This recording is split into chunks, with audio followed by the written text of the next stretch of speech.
We're live here at the Bloomberg Power Players Conference at the Bloomberg Global Headquarters, 731 Lexington Avenue, 58th Street. Man, we got a lot of smart people running around here. A lot of interesting conversation about the world of global sport. This one you don't want to miss. David Rubenstein joins us here. He is a co-founder and co-chairman of the Carlyle Group and owner of the Baltimore Orioles, as well as Cal Ripken Jr. talking about those O's.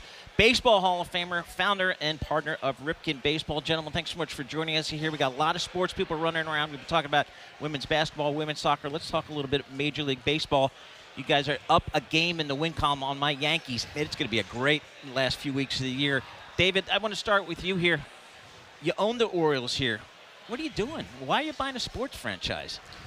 Well, in this case, I grew up in Baltimore, and I wanted to give back to Baltimore a bit, and I thought the team could maybe use rejuvenation in some way, and it's part of rebirth of Baltimore. Baltimore is trying to rebuild itself in many ways from some of the struggles it's had, and I thought a new ownership group would probably be helpful, so I did it for that reason, and obviously I hope to make money as well for myself and my investors, but it's more of a philanthropic thing on my part than anything else. And Alix, he's got a few partners there, including Mr. Bloomberg, who owns this radio program. Ah, okay. How about that?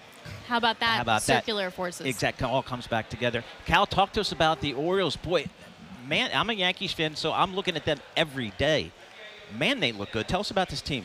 It's an exciting young team to watch, talent all over the place. We've had little problems with injuries in our pitching staff, but when you have a deeper minor league system, sometimes when somebody gets hurt, it's an opportunity for someone else. So they're playing really well. And it's interesting when many owners come in to buy a team, the thing they have to fix is what's happening on the field. In our particular case, that's the best part about the investment is that Mike Elias has done a really good job of creating an environment, a culture that knows how to win, knows how to play, and he's put talent in the system. So the good part is you just take your hands off of and say, just keep going. And hopefully the luck factor with David will, in the very first year, we'll take that all the way to the World Series. Can I ask you a really dumb question? Yes. Why is investing in sports like a good business? And I say that because at some point we're going to reach the top, right? Like there's so much money coming in. How do you know that?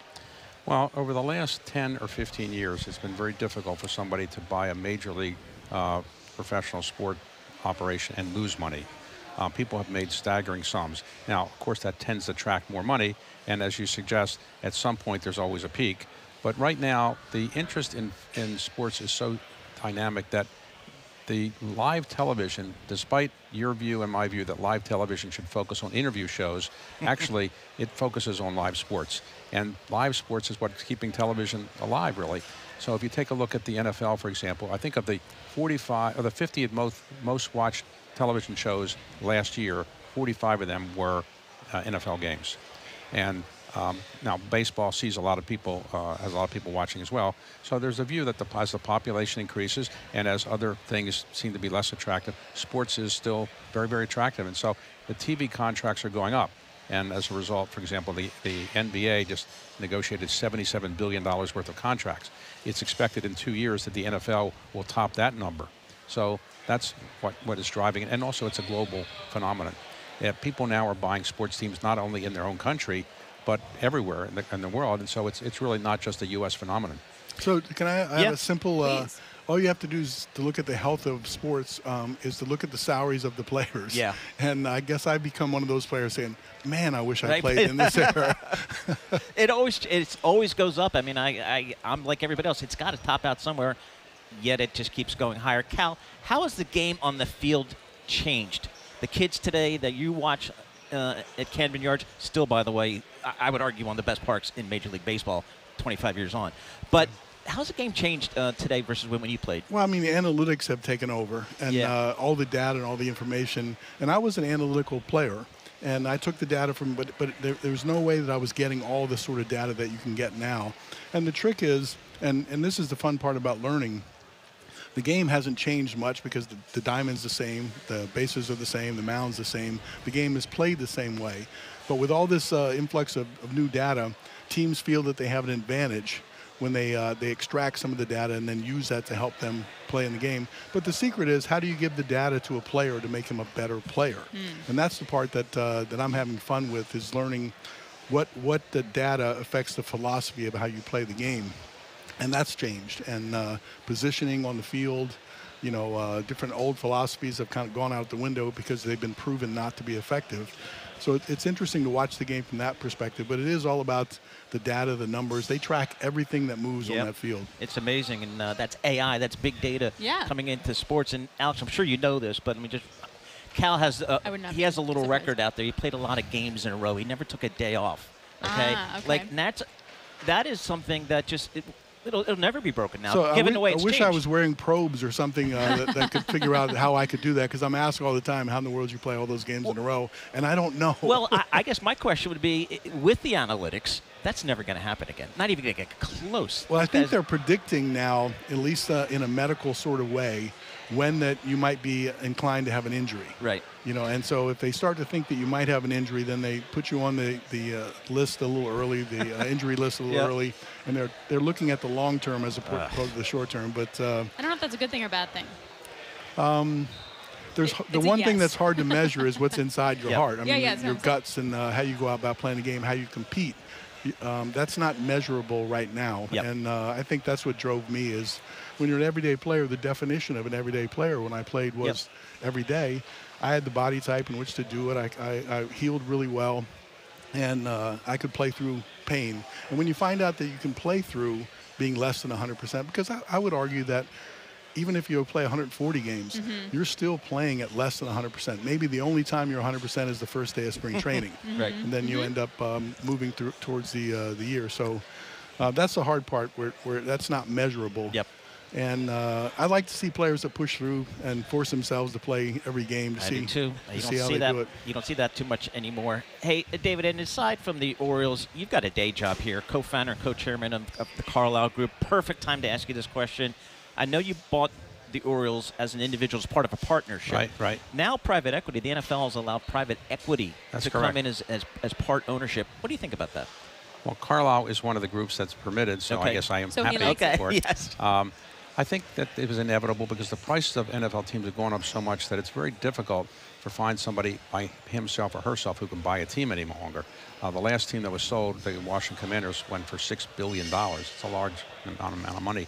Very few people can buy that by themselves. So you need to have a consortium of people to do these, and private equity is a big pot of capital sitting there. But the deals are ones where you have to be 10%, no involvement in the day-to-day management, and you have to hold for at least 6 years. So NFL is experimenting. We'll see how it goes. So, Cal, you have had minor league investments, but this is the first time that both of you have had major league investments. How did this come about? Like, how did the partnership come about? How's it going? Walk us through it. Well, the owner of the team for the last 30 years was the Angelos family. I had talked to them over last summer about a possible sale, and it came to be, but I wanted to have people in the consortium that were more connected to Baltimore and baseball than maybe I was, because I had grown up in Baltimore, but I haven't lived there for a while. So I talked to a number of people in Baltimore, and some of the people who were also connected with the Orioles. And obviously, the first call I made was to Cal Ripken. He said he would like to invest and also help us in other ways, which he's doing.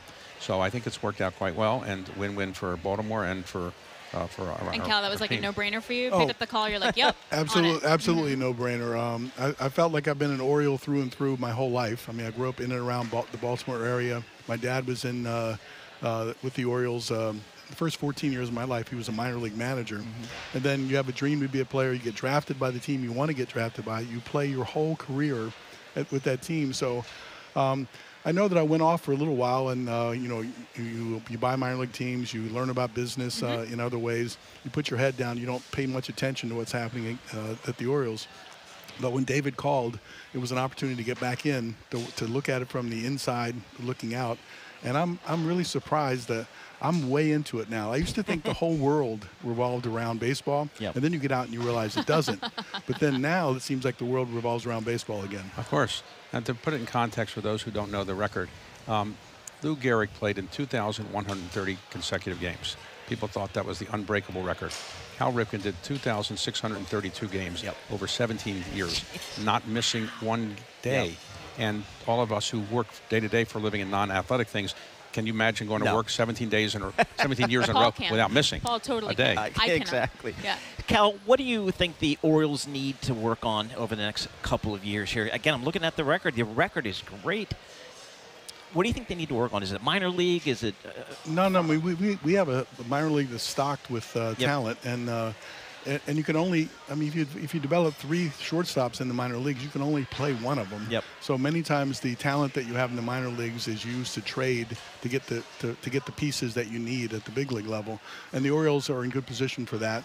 They have young players that are going to be superstars, that are already superstars, and maybe the biggest challenge in the future is how do you keep them?